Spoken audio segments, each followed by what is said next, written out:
പരമാവധി മറ്റ് ടെൻഷനുകളിൽ നിന്നും അദ്ദേഹം മാറി നിൽക്കുന്നത് ശ്രമിച്ചിട്ടുള്ളതാണ് എനിക്ക് തോന്നിയിട്ടുള്ള ഒരു പ്രധാനപ്പെട്ട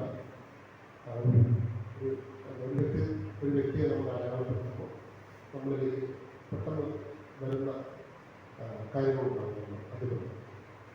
രണ്ടാമത്തേത് വളരെ യാദർച്ഛികമായി മാഷൂറിൻ്റെ കൂടെ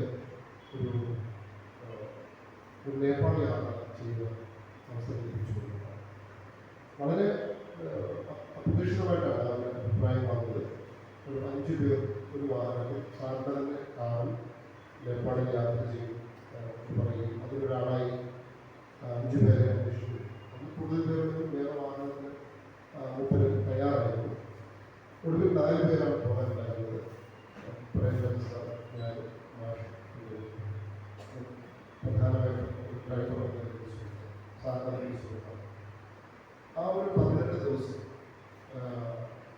ഇന്ത്യയിലെ പ്രധാനപ്പെട്ട ബുദ്ധ സ്ഥലങ്ങൾ സന്ദർശിച്ചുകൊണ്ട് മുൻപിൽ കൃഷ്ണായി, ബുദ്ധഗയ, നളന്ദ അങ്ങനെ വരുന്ന ഒരു ഇന്ത്യയുടെ ബുദ്ധ മേഖലകളെ എനിക്കൊരു യാത്ര ആവശ്യമായിരുന്നു. ഞാനൊരു പുസ്തകം എഴുതുന്നുണ്ടായിരുന്നു, ബുദ്ധരൂപം പുസ്തകം എഴുതുന്നുണ്ടായിരുന്നു. അപ്പോൾ ആ പുസ്തകം എഴുതുന്ന സമയത്ത് എനിക്ക് ഈ ബുദ്ധ സ്ഥലങ്ങൾ സന്ദർശിക്കാൻ വലിയ ആഗ്രഹമുള്ളൊരു സമയമായിരുന്നു.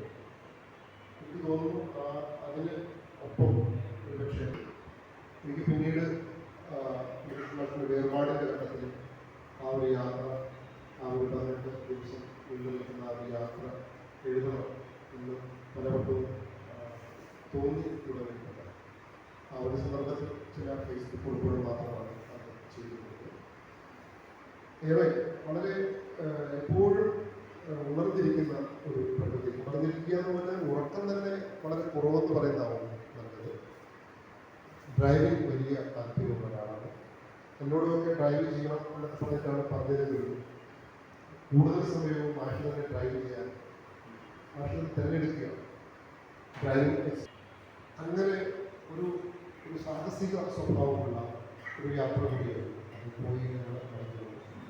ഒരുപക്ഷെ അദ്ദേഹത്തെ എൻ്റെ ഒരു ജീവിതത്തിൽ ഓർക്കുക, ഈ ഒരു ബുദ്ധ സ്ഥലങ്ങൾ സന്ദർശിക്കുന്നതിന്, അത് അവിടെ വന്ന് കാണുന്നതിന് ഒരുപക്ഷെ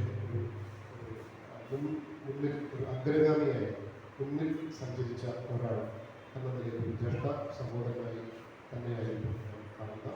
അദ്ദേഹത്തിൻ്റെ സാമൂഹിക, രാഷ്ട്രീയ, സാംസ്കാരിക വ്യക്തികളിൽ കൊണ്ടുവരുന്നുള്ള സാംസ്കാരിക കാര്യങ്ങൾ കുടുംബത്തിനും ബന്ധുമിത്രാദികൾക്കും എല്ലാവരും അദ്ദേഹത്തിൻ്റെ വേർപാടിൽ ഒരു